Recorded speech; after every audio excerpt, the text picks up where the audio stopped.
Third phase. Welcome back to Third Phase of Moon Radio Live. I'm your host, Dr. J. Andy Elias. Co-hosting with me today is Revolution Radio's own Rome Radio host, Joe Kiernan, who's also UFO hunter. And we also have with us the founders of Third Phase of Moon, Blake and Brent Cousins, on the line. This hour, we are going to be speaking to David Dunger, who is also a radio host, an abductee, an author, and much, much more. With that being said, we'd love to introduce David Dunger, all the way from Australia. Are you here with us, David? I sure am. Thanks so much. Thank you, David. You know, let's just jump right into it. You've had some crazy experiences. Can you tell us, I guess, what's the most recent one? What happened? And you were talking off air about this plane. Just lay the little background real quick and then jump right into the most mind-blowing encounter. Okay, let's put it this way. I was on a plane on a short domestic flight of a 1-hour flight, and I think I was coming back. I was coming back from seeing my parents, and I had the window seat. I love the window seat. I have traveled on planes all my life. In fact, when I was, I think, like 8, I had enough flying hours as a passenger. This is the hard part for me to contemplate. It's still difficult. I love watching the ground go by and looking out. And here I am, I look out, and there is literally a silver disc 30 feet across just off the plane's wing. I was seated just behind the wing on the wing side with the window seat looking out, and here it is. Now, it wasn't smooth topped. If anyone knows what this looks like, it's a Datsun 1976 Datsun like 200B hubcap. That's what the top of this thing looks like. But it was definitely metallic and silver, and it was huge. And this was coming towards dusk. It wasn't an anomaly. It was only about, from the plane's wingtip, about another maybe less than 30 feet away from the wingtip, and it was traveling like it was on and connected to us. It was with us traveling. The dusk set come upon us over the last hour, and when I looked out the plane and I saw this, I thought to myself for a minute, hey, look, I can't be the only person seeing this. And I turned to my right-hand side, and there's a young girl, probably 10 years old, and then her mother on the other side of her. And I looked over just to see whether they had been paying attention to it, and they hadn't. The daughter had immediately broken out in spots, red spots from head to tail. Yeah, and her mum was fussing all about her, and she wasn't paying attention. So I thought, well, I'll have a look down the aisle. So I popped my head above the seat line, and no one was about. There was no flight staff. They weren't there. Everyone was seated and just quiet. And I go, why is people should be looking out the window, people. Yeah, to myself, I'm thinking. So I look out, it's still there. I rub my eyes, yeah. The next thing is the cockpit door opens up, and the pilot, dressed in pilot gear, it could have been a pilot or co-pilot, I don't know. And I was, a ways down the plane, and he's clutching, awkwardly stepping, like confused. He didn't look like he knew who he was, and he's clutching the seat tops with white knuckles, holding himself upright. It was absolutely amazing to see this. And I'm thinking in my head, looking out the window, looking back at him, he must be seeing something in front of the plane. I don't know why he looks like he's in shock. And I think, well, I can fly a plane. I've landed a plane at Kai Tak Airport, the old one in Hong Kong, on a simulator. I've got a lot of hours on the simulator, and I'm pretty good. So maybe it's nearly time for me to put my hand up and say, look, I'll fly. If no one else is a pilot, I'll land this thing. I'm thinking I'm brave, yeah? But anyway, his eyes contact me directly. He sort of stands upright and turns around and goes back into the cockpit. Meanwhile, this whole time, I've noticed that we're not moving. Looking down at the ground, we're not moving relative to the ground, not relative to some hills or mountains. And then this thing disappears off the wing. It's gone. And the plane just starts moving again. The next announcement that happens is over the air. There's still no flight stewards or anyone. I don't know where they are or what they're doing, but they're obviously looking out the windows, right? But I can't see them from my position. The next thing that happens is, we get the, ladies and gentlemen, we're experiencing some flight difficulties. We'll be landing an hour late today, blah, blah, blah. And I went, that's weird. It's only an hour flight. How could we be an hour late? And I've done the flight many times. And what was weird was I don't recall that much time having gone by. It's pretty much just how I described it to you. Noticed it, looked to my right, looked back, and when the disc had gone, all the spots had disappeared off the girl next to me. I'm absolutely telling the truth. That is a he said, she said of that event. And it's still today, it's fascinating to me because if only the entire plane had lost time, I don't know. Were we in a tractor beam or something? I don't know. I don't know why the pilot would have reacted like he did. But from what I saw out my window, I was prepared for it. I've had a lifetime, John. I've had a lifetime of experiences not dissimilar to this, and it was just another thing that confirms that all of these things are real and they exist, and that there's nothing you can do about it.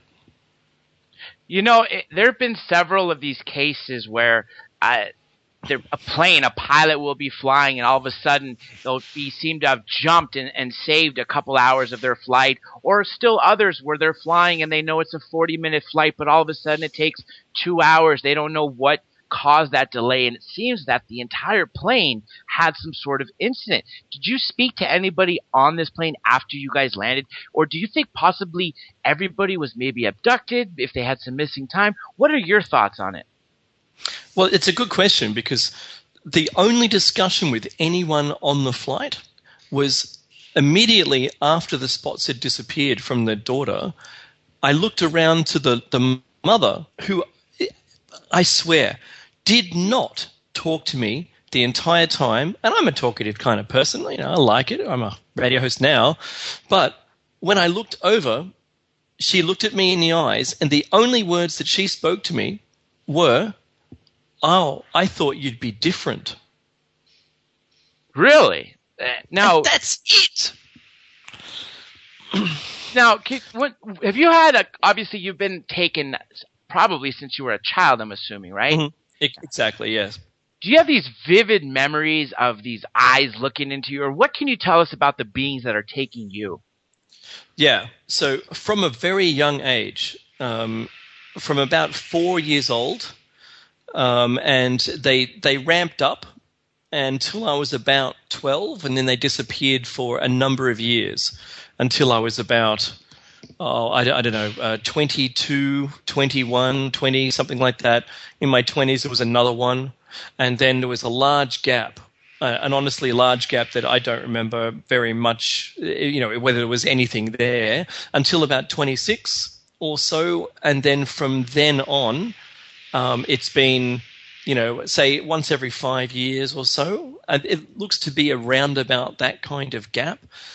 And I don't know what schedule I'm on, because I've spoken to a few people and they seem, I know what time it is. There's a time related to it. And this is all I've put all of this down, by the way. I've put it all into a book, and I've written a book called Visitors, A Lifetime of Experiences. And it's just a chronological order of stuff that has happened in my life. Now, you mentioned the eyes. The eyes on the front, the picture in the front of Whitley Strieber's Communion book. Mm-hmm. I'm sure you're familiar with it, yeah? Definitely.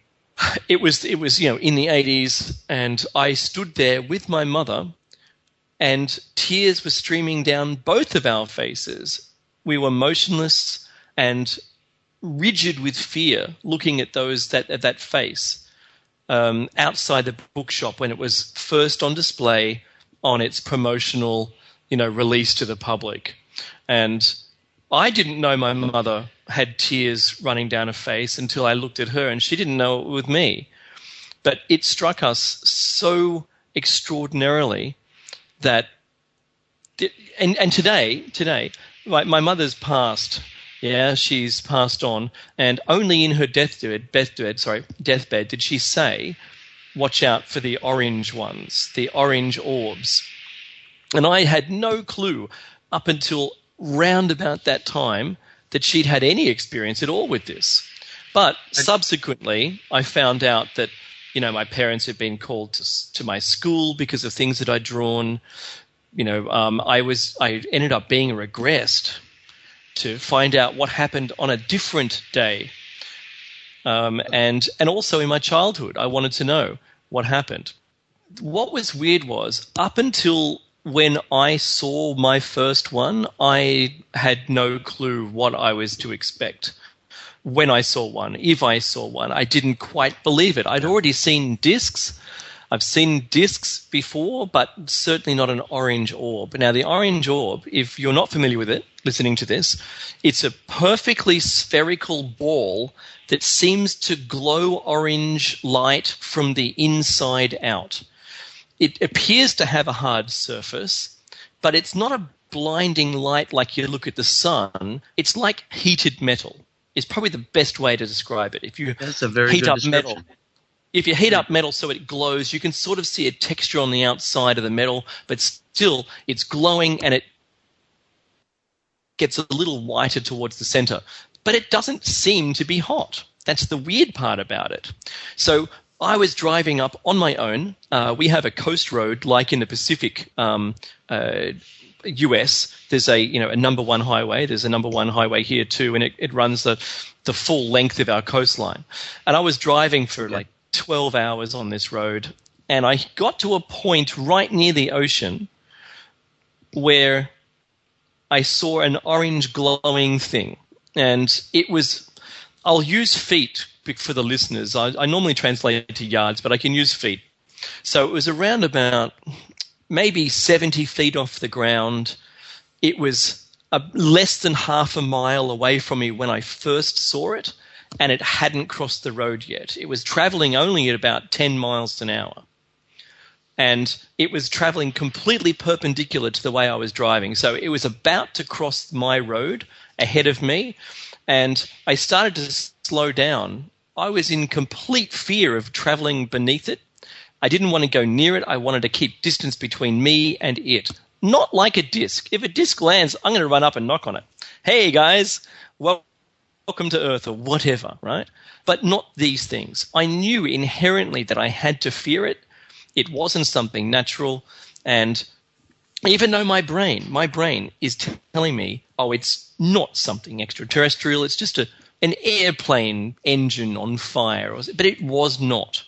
It was traveling around about the speed of an ultralight, but it was about 30 feet across is what I can estimate, maybe 40 feet.